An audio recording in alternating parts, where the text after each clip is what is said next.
Today's video is sponsored by Squarespace.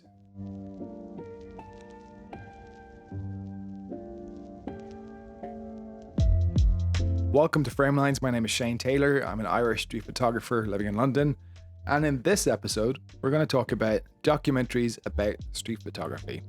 I've got a list of favorites that I'm going to recommend and talk about. The main reason for talking about these is that I think there's a lot to be learned from them. And one of the biggest advantages to watching these documentaries is you get to see people like Robert Frank, Garry, Winogrand, Elliot Erwitt talk about street photography and talk about photography and what it means to them and talk about their intentions and their motivations. And you can see their technique as they photograph.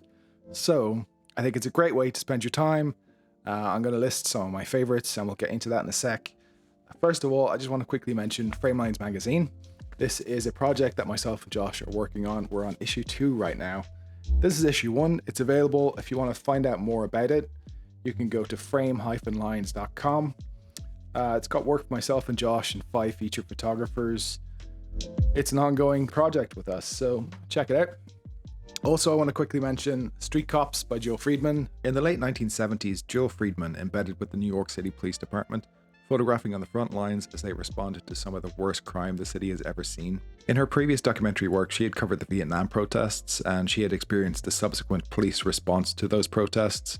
So she was skeptical of the police at first, but in the end she admits they won her over, which is something that shines through in this book, which is moments of tenderness, compassion and camaraderie amongst the Ouija-like crime scene photos. It was her intention to make a clear-eyed portrait of the city police at the time, but this is a complicated book of images, which are difficult to look at, but an important document of the time. Joe Friedman neatly sort of ties into the first documentary I want to talk about, probably the greatest documentary on street photography, and that is Everybody Street. This is a 2013 documentary by Cheryl Dunn, who's a filmmaker and photographer from New York. It's one of the first documentaries I saw about street photography, and I must have watched it 50 times since.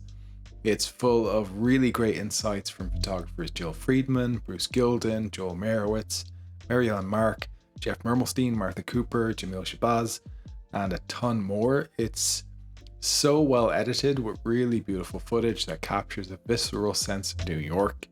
If you're looking for a documentary to introduce someone to the concept of street photography, this is a really good place to start because it gives you such a broad overview of the genre with lots of different styles of photography within it. My favorite part in this documentary is when Jeff Mermelstein talks about finding a burning shoe on a sidewalk and photographing it with all the excitement of someone who's just found a winning lottery ticket. The burning shoe, when I saw a burning shoe, I couldn't believe it. I couldn't have thought about it. I couldn't have thought of it happening. And I was like, how much film do I have? As an introduction to street photography, this documentary is one of the best, perhaps because it's made by a photographer with a deep understanding of the history, social impact, and appeal of the genre. Last Stop Coney Island.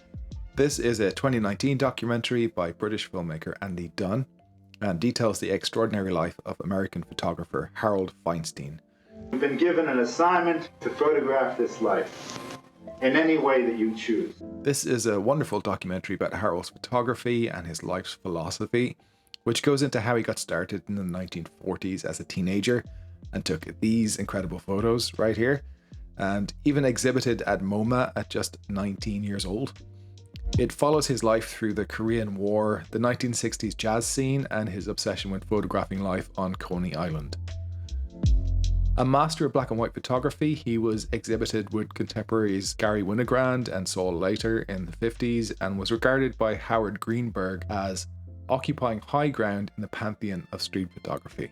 This documentary celebrates Harold's life-affirming humanistic appreciation for the beauty he saw in all people and the world around him.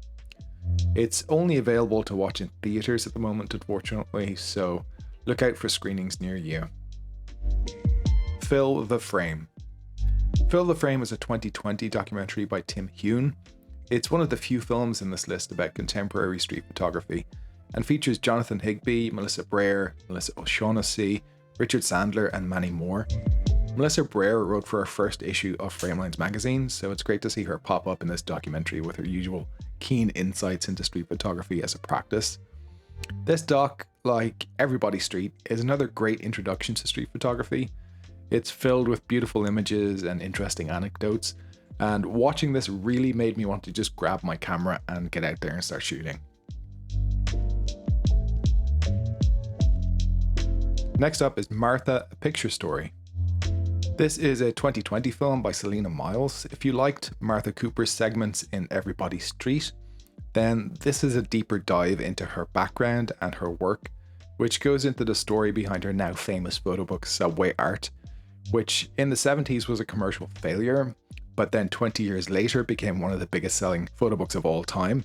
A Picture Story catches up with Martha at 75, still documenting street art and capturing the creativity that helps people rise above their environment. Garry Winogrand, All Things Are Photographable. A documentary like this about Garry Winogrand has been a long time coming, and this is a very good and touching insight into his life and photography. There's a lot of commentary from people who knew Garry, and I found the interviews with Thomas Roma especially moving, as he talks about how Garry balanced work and family later in his life. However, this documentary doesn't shy away from the darker side of his personality, demonstrated in archived tape recordings with Jay Mizell, discussing attitudes towards women.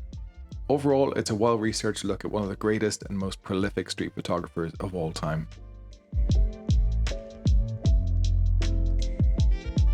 Last on this list then is another documentary which features Winogrand, but this is lots of footage of him in practice and speaking firsthand about street photography. I'm sure if you searched for him, you've probably seen clips from this documentary at some point. However, I'd recommend watching the full thing, which is available on Vimeo. Contemporary photography in the USA is a goldmine of clips from Robert Frank, Winogrand, Stephen Shore, Harry Callahan, Lizette Modell, Joel Meyerowitz, and more, all discussing technique and the significance of street photography as an art form. I can't think of another documentary with such a great lineup of talking heads, especially hearing from Lizette Modell, who's a figure that I feel is a bit underrepresented in contemporary discussions about street photography. Ich mit meiner Kamera rausgehe, dass ich keine Ahnung habe oder nicht so much weiß, was kommen wird, was ich sehe, was mich beeindrucken wird, und ich lasse mich weit offen. And quickly, I want to mention our sponsor. Thanks again to Squarespace. You might not know this, but I build and design websites for a living, and I regularly use Squarespace to create portfolio sites for creatives who need a site to present their work in the best possible light. And it's really important to do that if you want to present your work to a new client or collaborate with people. It's the equivalent of having a really nicely presented book. I know a lot of people who might lean a bit too heavily on Instagram to present their work, but a website makes a much better impression, and I can't think of an easier way to create a nice looking website than Squarespace. So I know what I'm talking about here, and I've tried lots of different platforms. If you're a photographer and you need a website, I can't think of an easier way to get your work online in a way that's presented professionally and is easy to maintain and update regularly. To get 10% off your first site, visit squarespace.com/framelines. So that's it. That's my list of documentaries I'd recommend checking out. If you have any documentaries that maybe I've missed, leave a comment, let me know. And thanks for watching. Stay tuned, and we'll see you next time.